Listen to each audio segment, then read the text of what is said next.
এত সুন্দরভাবে রান্না করার পর ফেলে দিতে হবে তরকারিটা, আমি একবারের জন্যও প্রস্তুত ছিলাম না। তো দেখো এখানে বাঁশকুড়ুল নিয়ে নিয়েছি, আর কেন ফেলে দিলাম সেটা আমি তোমাদের সাথে শেয়ার করব পরেই। আর তোমাদের থেকে আমি একটা ছোট টিপসও জানতে চাইবো, আশা করি যদি কেউ জেনে থাকো তো আমাকে একটু কাইন্ডলি কমেন্ট বক্সে গিয়ে একটু কমেন্ট করো।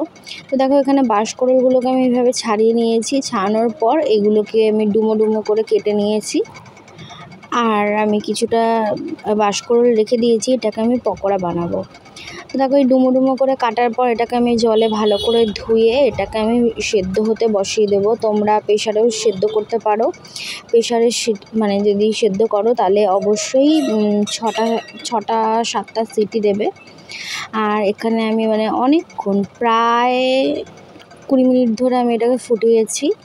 আর দেখো মশলার জন্য নিয়েছি এখানে দারুচিনি, এলাচ, লবঙ্গ, গোলমরিচ, তারপরে লঙ্কা, টমেটো, আদা, রসুন এগুলো নিয়েছি আমি। আর এখানে দেখো তেলটাও গরম হতে বসিয়ে দিয়েছি, এর মধ্যে আমি তেজপাতা আর জিরে ফোড়ন দিয়ে দেবো। তেজপাতা জিরে ফোড়ন দিয়ে দিলাম, এরপর একটু নেড়ে এর মধ্যে আমি আলু অ্যাড করব। আমি কিন্তু আলুও অল্প সামান্য দিয়েছি, কারণ আমি 2টো আলু অ্যাড করেছি, তোমরা পরিমাণ বুঝে অ্যাড করতে পারো। কিন্তু সত্যি আমি জানি না যে আমার রান্নাটা এরকম হয়ে যাবে।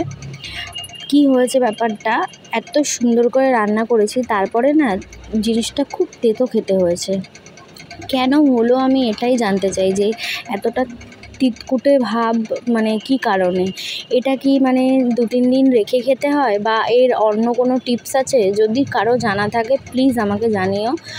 এত সুন্দরভাবে দেখো আমি রান্নাটা করেছি, বাট ফেলে দিতে হবে আমি মানে আশাই করতে পারিনি। দেখো সব মশলাগুলোকে একটু কষিয়ে আমি এর মধ্যে বাঁশকুড়ুলগুলোকে অ্যাড করে দিলাম। করার পর এটাকে বেশ কিছুক্ষণ কষিয়ে নেব।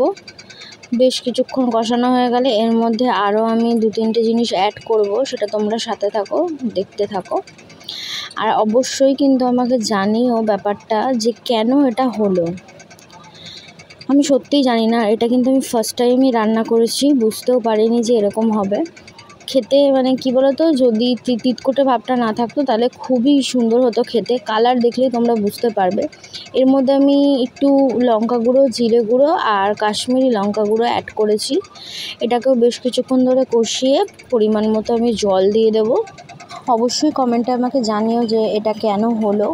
তো এটা এবার জল দেওয়ার পর কিছুক্ষণ ফুটিয়ে যখন গ্রেভিটা শুকিয়ে আসবে তখন আমি নামিয়ে নেব এটাকে।